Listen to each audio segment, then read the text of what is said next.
As to the current directions of the party, my own politics, policies and so on are extremely well known, and I think to win an election against a disastrous Conservative government in Britain, it's not going to be done if all that's offered is a continuation of management economics without doing anything to tackle the fundamental and gross inequalities and injustices that exist within our society.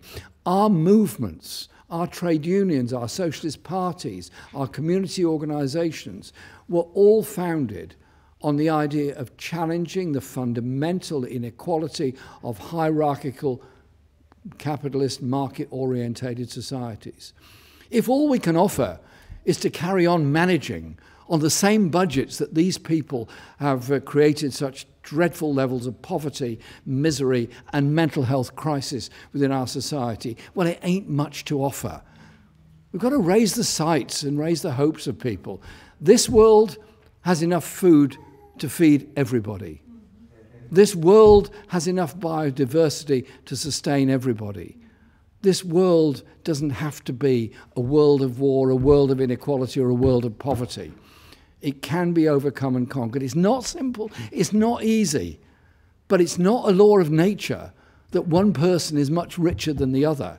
It's a law of nature that we all want to survive by supporting each other. Those are the kind of socialist ideas and socialist beliefs that can give us that strength. And uniting together, that's why I put together, or we put together, not me, others did as well, the 5 principles. And not because they're the last word in politics, they're not. But there's something around which we can unite and campaign. And you know that feeling.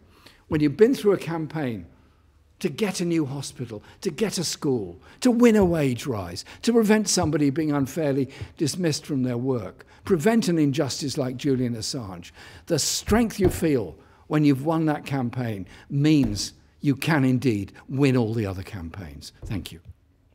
And people say to me, well, you're very good at describing all the problems of the world. What are you going to do about it? Don't you all get these questions? No? Right. It's fundamentally, socialism is about the empowerment of people, the liberation of people from oppression, from poverty, and from the straitjacket of the kind of society that free market capitalism wants to put them into. And that fundamentally comes back to where I started. It's about inspiration, and it is about art and inspiration that goes with it. Scientific developments come through inspiration and through ideas. Art comes from inspiration and ideas. Poetry comes from inspiration and ideas. It's that creative endeavor that's there in all humans. They look at what we've got and look at how you can utilize it to make our lives sustainable. Iceland is an example. Northern country, pretty cold by my standards, okay, but very nice. What have you got? Fish, air, and lots and lots and lots of hot water. Fantastic. So that the development of the Icelandic economy is a tribute to those that have managed to sustain and exercise use of the natural resources that's offered. That comes from science, it comes from imagination, which is why I think as socialists we have to understand the history that we've come from.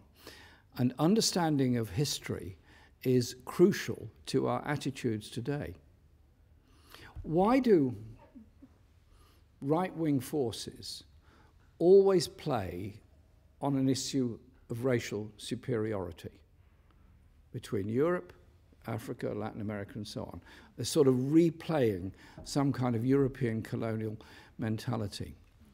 I have a very good friend of mine, a man called Remy Capo, comes from Nigeria and has written a trilogy of novels about the African slave trade and slave ships that went from the Guinea coast, as it was called, to the Americas and the Caribbean.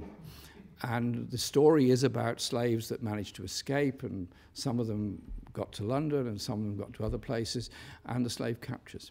But all the time, what runs through the novel is the way in which the countries where the slave ships came from, Britain, France, etc., were all taught that somehow or other African people were inferior, so that the working class could then believe that they were better than somebody because they came from Africa, or better than somebody that came from India. That sort of racial superiority.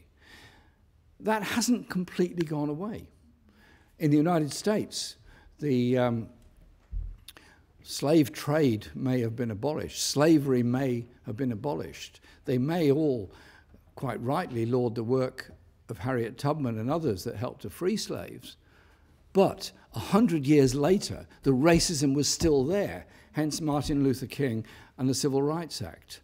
Fast forward another 50 years, and the death of George Floyd, 60 years rather, death of George Floyd shows the racism is still there within the USA and with other societies.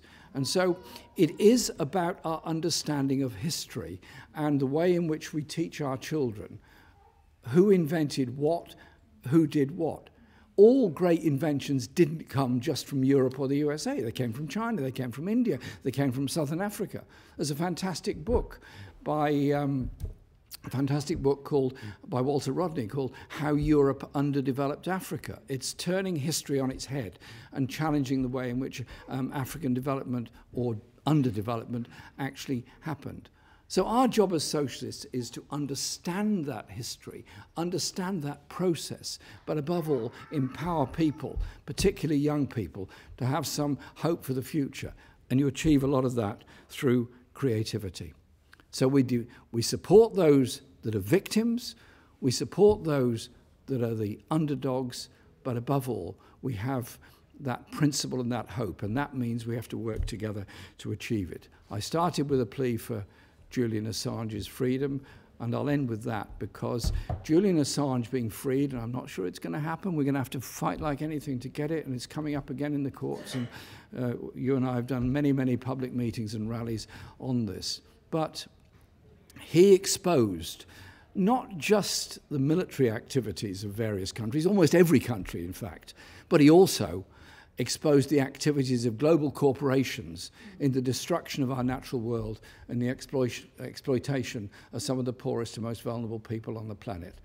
It's those principles, those demands and those hopes that brings us together, and that is what fundamentally we can have joy working together to achieve that better socialist future for everybody. Thank you very much.